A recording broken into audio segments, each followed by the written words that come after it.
Hi, എല്ലാവർക്കും നമസ്കാരം. സുനി കാർത്തിക എന്ന യൂട്യൂബ് ചാനലിലേക്ക് വീണ്ടും സ്വാഗതം. അപ്പോൾ ഇന്ന് നമ്മൾ പഠിക്കുന്നത് ബേസിക് ഗ്രാമർ പോർഷൻ തന്നെയാണ് കേട്ടോ. ഇന്ന് പഠിക്കുന്ന പോർഷൻ വെർബ് എന്ന ടോപ്പിക്കാണ്. അപ്പോൾ നമുക്ക് നേരെ ക്ലാസ്സിലേക്ക് തന്നെ പോകാം. വെർബ് എന്ന് പറയുന്ന വേർഡിന്റെ മലയാള പദം എന്ന് പറയുന്നത് ക്രിയ അല്ലെങ്കിൽ വെർബ്സ് അല്ലെങ്കിൽ ക്രിയകൾ എന്നാണ്. പിന്നെ നമുക്ക് ഇതിന്റെ ഡെഫിനിഷൻ ഒന്ന് നോക്കാം. A verb is a word that express an action or state of being. എന്ന് പറഞ്ഞാൽ എന്താ? ഒരു പ്രവൃത്തിയെയോ അല്ലെങ്കിൽ ഒരു അവസ്ഥയെയോ കുറിച്ച് എക്സ്പ്ലെയിൻ ചെയ്യുവാൻ അല്ലെങ്കിൽ പറയുവാൻ വേണ്ടി നാം ഉപയോഗിക്കുന്ന വാക്കിനെയാണ് നമ്മൾ വെർബ് എന്ന പദം കൊണ്ട് ഉദ്ദേശിക്കുന്നത്. ഒരു പ്രവൃത്തിയെയോ അല്ലെങ്കിൽ ഒരു അവസ്ഥയെയോ കുറിച്ച് പറയാൻ വേണ്ടി ഉപയോഗിക്കുന്ന വാക്കാണ് വെർബ് എന്ന പദം കൊണ്ട് ഉദ്ദേശിക്കുന്നത്. സെക്കൻഡ് പോയിന്റ് നോക്കിക്കേ. Verb tell us what someone or something does. എന്ന് പറഞ്ഞാലോ ആരെങ്കിലും അല്ലെങ്കിൽ എന്തെങ്കിലും ചെയ്യുന്നതിനെയാണ് വെർബ് എന്ന പദം കൊണ്ട് ഉദ്ദേശിക്കുന്നത്. നമ്മൾ നേരത്തെ പറഞ്ഞു വെർബ് എന്ന പദം കൊണ്ട് ആക്ഷനെ കാണിക്കുന്നു, ഒരു പ്രവൃത്തിയെ സൂചിപ്പിക്കുന്നു അല്ലേ? അതുകൊണ്ട് തന്നെ വെർബിനെ നമുക്ക് മറ്റൊരു പേരിലും വിളിക്കാം. എന്താണ്? Action words. ഉണ്ടോ? Verbs are also called action words. വെർബിനെ ആക്ഷൻ വേർഡ് എന്ന് വിളിക്കാം. Why? Because verb is used to express an action. ഒരു പ്രവൃത്തിയെ കാണിക്കാൻ വേണ്ടി ഉപയോഗിക്കുന്നതുകൊണ്ട്. അപ്പൊ നമുക്കിനി ഇവിടെ ഇനി ആക്ഷൻ എന്താണ് അല്ലെങ്കിൽ സ്റ്റേറ്റ് ഓഫ് ബീയിങ് എന്താണെന്ന് നമുക്കൊന്ന് നോക്കാം. ഇവിടെ നമ്മൾ പറഞ്ഞു വെർബ് എന്ന് പറഞ്ഞാൽ ആക്ഷൻ ആണ് അല്ലെങ്കിൽ സ്റ്റേറ്റ് ഓഫ് ബീയിങ് ആണ്.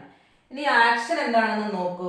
നമ്മുടെ ഡേ ടു ഡേ ലൈഫ് എടുത്തു കഴിഞ്ഞാൽ തന്നെ നമുക്ക് ഒരുപാട് ആക്ഷൻ വേർഡ് കിട്ടും. ഇപ്പൊ രാവിലെ നമ്മൾ എണീക്കുന്നത് മുതൽ ഉറങ്ങുന്ന വരെയുള്ള കാര്യങ്ങൾ എടുത്താൽ തന്നെ നമ്മൾ brush, bath, eat, walk, drink, jump, run, ഇതെല്ലാം ആക്ഷൻ ആണ് അല്ലേ? ആക്ഷൻ ആണ്, അത് പ്രവൃത്തിയാണ്. ഇവിടെ ഞാൻ എഴുതിയേക്കുന്ന എക്സാമ്പിൾ വോക്ക്, നടക്കുക, അതൊരു പ്രവൃത്തിയാണ്, നമ്മൾ ചെയ്യുന്ന ഒരു ജോലിയല്ലേ. റൺ, ഓടുക. ഈറ്റ്, തിന്നുക അല്ലെങ്കിൽ കഴിക്കുക. ബ്രഷ്, പല്ല് തേക്കുക. സ്ലീപ്പ്, ഉറങ്ങുക. ഇതിനെ എല്ലാമാണ് നമ്മൾ ആക്ഷൻ അല്ലെങ്കിൽ ആക്ഷൻ വേർഡായിട്ട് പരിഗണിക്കുക. ഇവിടെ സ്റ്റേറ്റ് ഓഫ് ബീയിങ് എഴുതിയിട്ടുണ്ട്. ഞാൻ പറഞ്ഞു സ്റ്റേറ്റ് ഓഫ് ബീയിങ് എന്നുള്ളതിന്റെ മലയാള അർത്ഥം അവസ്ഥ എന്നാണ്. ഇവിടെ ആദ്യത്തെ ഒരു സെന്റൻസ് നോക്കിയേ. Ramu is a boy. Ramu ഒരു ആൺകുട്ടി ആണ്. ആണ് എന്ന് പ്രസ്താവിക്കുകയാണ്. അപ്പം ഇതൊരു അവസ്ഥയാണ്. രാമുവിനെ സംബന്ധിച്ച് രാമുവിന്റെ ഒരു അവസ്ഥയാണ്. Ramu is a boy. Next one നോക്കിയേ. He is hungry. അവന് വിശക്കുന്നുണ്ടല്ലേ, അവന് വിശപ്പാണ്. അതും ഒരു അവസ്ഥയാണ്. She was happy. അവൾ ഹാപ്പിയാണ്. അത് മറ്റൊരു അവസ്ഥയാണ്. The sky is blue. ആകാശം നീല നിറമാകുന്നു. ഇങ്ങനൊക്കെ പറയുന്ന ഈ രീതിക്കാണ് നമ്മൾ സ്റ്റേറ്റ് ഓഫ് ബീയിങ് അല്ലെങ്കിൽ അവസ്ഥ എന്നൊക്കെ. വെർബ് എന്ന് പറയുമ്പോൾ രണ്ടായിട്ട് നമ്മൾ ഡിവൈഡ് ചെയ്ത് പഠിക്കണം. ആക്ഷൻ എന്താണ് അല്ലെങ്കിൽ ആക്ഷൻ വേർഡ് എന്താണ്, സ്റ്റേറ്റ് ഓഫ് ബീയിങ് എന്താണെന്നുള്ളത് നമ്മൾ പഠിക്കണം. ഇനി നമുക്ക് വെർബിനെ 3 രീതിയിൽ യൂസ് ചെയ്യാം. അത് ഏതൊക്കെയാണെന്ന് നോക്കാം. നമുക്ക് നോക്കാം. Verbs can be used in 3 forms. നമുക്ക് ഓരോന്ന് നോക്കിയാലോ. ഫസ്റ്റ് വൺ ബേസിക് ഫോം അല്ലെ, ബേസിക് ആയിട്ടുള്ളത്. അതിന്റെ എക്സാമ്പിൾ നോക്കിക്കട്ടെ. വോക്ക്, പ്ലേ, ജംപ് എന്ന് പറഞ്ഞാൽ എന്താ? വോക്ക് മീൻസ് നടക്കുക അല്ലെ, കളിക്കുക, ചാടുക. ഇങ്ങനെ വരുന്നതിനാണ് നമ്മൾ ബേസിക് ഫോം എന്ന് പറയുന്നത്, വെർബിന്റെ ബേസിക് ഫോം. രണ്ടാമത്തത് നോക്കിക്കട്ടെ. ING form. നമ്മൾ എന്തിനാണ് ING ഫോം യൂസ് ചെയ്യുന്നത്? സംടൈംസ് നമ്മൾ ING ഫോം ചേർത്ത് വെർബ് എഴുതാറുണ്ട്. അത് എന്തിനെന്ന് നോക്കിക്കേ. To show actions that are happening now എന്ന് പറഞ്ഞാൽ എന്താ? ING ഫോം നമ്മൾ ആഡ് ചെയ്യുന്നത് എന്തിനാ? ഇപ്പോൾ നടന്നുകൊണ്ടിരിക്കുന്ന കാര്യങ്ങളെ സൂചിപ്പിക്കാനായിട്ടാണ് നമ്മൾ ING ഫോം ചേർക്കുക. എക്സാമ്പിൾ നോക്കിയേ. വോക്ക് എന്നുള്ളത് നമ്മളിവിടെ വാക്കിംഗ് എന്ന് പറഞ്ഞാൽ നടന്നുകൊണ്ടിരിക്കുകയാണ് എന്നർത്ഥം. പ്ലേ എന്നുള്ള വേർഡിനെ നമ്മൾ ING ഫോം ചേർത്ത് പ്ലേയിങ്. കണ്ടോ? ജംപ് എന്നുള്ളതിനെ ING ഫോം ചേർത്തപ്പോൾ ജമ്പിങ് മീൻസ് ഇതിപ്പോ കണ്ടിന്യൂ ചെയ്തുകൊണ്ടിരിക്കുകയാണ് അല്ലെങ്കിൽ നടന്നുകൊണ്ടിരിക്കുന്ന കാര്യങ്ങളാണ്. അതുകൊണ്ടാണ് നമ്മൾ വെർബിനെ ING ഫോം ചേർത്ത് എഴുതുന്നത്. എന്തിനാണ്? Show actions that are happening now. ഇപ്പൊ സംഭവിക്കുന്ന കാര്യങ്ങളെ കാണിക്കാൻ. The third one is past form.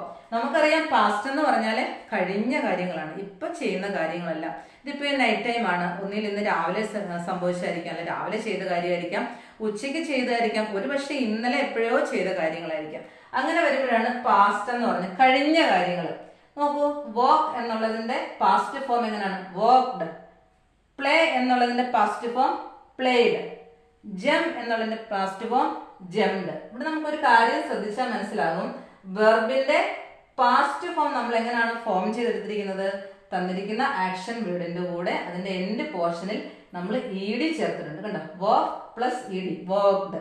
അതാണ് past form. Play plus E D, played. കണ്ടോ? ജംപ്ഡ്. ഇതെല്ലാം നമ്മൾ വെർബിന്റെ അല്ലെ ആക്ഷൻ വേർഡിന്റെ എൻഡ് പോർഷനിൽ ഇ ഡി ചേർത്തിട്ടാണ്. എന്നാൽ എല്ലാ വെർബിന്റെയും പാസ്റ്റ് ഫോം നമ്മൾ ഫോം ചെയ്തെടുക്കുന്നത് ഇ ഡി ചേർത്തിട്ടല്ല. അതെങ്ങനെയാണെന്ന് കുറച്ച് എക്സാമ്പിളിലൂടെ നമുക്ക് മനസ്സിലാക്കാം. ഇവിടെ വെർബിന്റെ പാസ്റ്റ് ഫോമിൽ വരുന്ന ചേഞ്ചസ് മനസ്സിലാക്കാൻ വേണ്ടിയിട്ടാണ് ഞാൻ ഈ എക്സാമ്പിൾ എഴുതിയിരിക്കുന്നത്. അപ്പൊ ബേസിക് ഫോമും പാസ്റ്റ് ഫോമും എങ്ങനെ വ്യത്യാസപ്പെട്ടിരിക്കുന്നു നോക്കാം. ഫസ്റ്റ് വേർഡ് വർക്ക് എന്നുള്ളതാണ്, അത് അതിന്റെ ബേസിക് ഫോം ആണ്. അതിന്റെ പാസ്റ്റ് ഫോം നോക്കിക്കേ, വർക്ക്ഡ്. നെക്സ്റ്റ് വൺ പുൾ, അതിന്റെ പാസ്റ്റ് ഫോം പുൾഡ്. ഇവിടെ നമ്മൾ ഈ രണ്ട് വർക്ക് അല്ലെങ്കിൽ പുൾ എന്നുള്ള രണ്ടിന്റെയും പാസ്റ്റ് ഫോം എങ്ങനെയാണ് ഫോം ചെയ്തിരിക്കുന്നത്? വെർബിന്റെ അവസാനം ഇ ഡി ചേർത്ത്. ഞാൻ നേരത്തെ പറഞ്ഞിരുന്നു, ചില വെർബ് കംപ്ലീറ്റ് ആയിട്ട് ചേഞ്ച് ആകും, കാരണം ഇ ഡി ചേർത്തിട്ടായിരിക്കില്ല പാസ്റ്റ് ഫോം ഉണ്ടാക്കിയിരിക്കുന്നത്. അതിന് ഒന്ന് രണ്ട് എക്സാമ്പിൾ, ഒരുപാട് വേർഡ്സ് ഉണ്ട്, നമുക്ക് 2-3 എക്സാമ്പിൾ നോക്കാം. ആദ്യത്തെ നോക്കിയേ, സ്ലീപ്പ്. കണ്ടോ? സ്ലീപ്പ് എന്നുള്ള വേർഡിന്റെ പാസ്റ്റ് ഫോം നമ്മൾ ഇ ഡി ചേർത്തിട്ടല്ല ഉണ്ടാക്കിയിരിക്കുന്നത്. ആ സ്ലീപ്പ് എന്ന് പറയുന്ന word completely change, sleep, slept. കണ്ടോ? അങ്ങനെ മാറി. അതുപോലെ റൺ, റാൻ, റൈറ്റ്, റോഡ്. ഉണ്ടോ? വ്യത്യാസം ഉണ്ടോ? അപ്പൊ നമ്മളിങ്ങനെ കുറെ വേർഡ്സ് നമ്മൾ എഴുതി പഠിച്ചെങ്കിൽ മാത്രമേ നമുക്ക് എഴുതി പഠിച്ച് നമുക്ക് ഈസി ആയിട്ട് പഠിക്കാവുന്നേ ഉള്ളൂ. അപ്പോൾ നിങ്ങൾക്ക് എൻ്റെ ക്ലാസ്സുകൾ ഇഷ്ടപ്പെടുന്നെങ്കിൽ തീർച്ചയായിട്ടും എന്നെ സപ്പോർട്ട് ചെയ്യാൻ മറക്കരുത്. ലൈക്ക് ചെയ്യുക, സബ്സ്ക്രൈബ് ചെയ്യുക, ഷെയർ ചെയ്യുക. അപ്പോൾ അഭിപ്രായങ്ങളും നിർദ്ദേശങ്ങളും ഒക്കെ കമൻ്റായിട്ടും രേഖപ്പെടുത്താൻ മറക്കരുത് കേട്ടോ. അപ്പോൾ അടുത്തൊരു ക്ലാസ്സിൽ കാണുമ്പോഴേക്കും എല്ലാവർക്കും ബൈ ആൻഡ് താങ്ക് യു.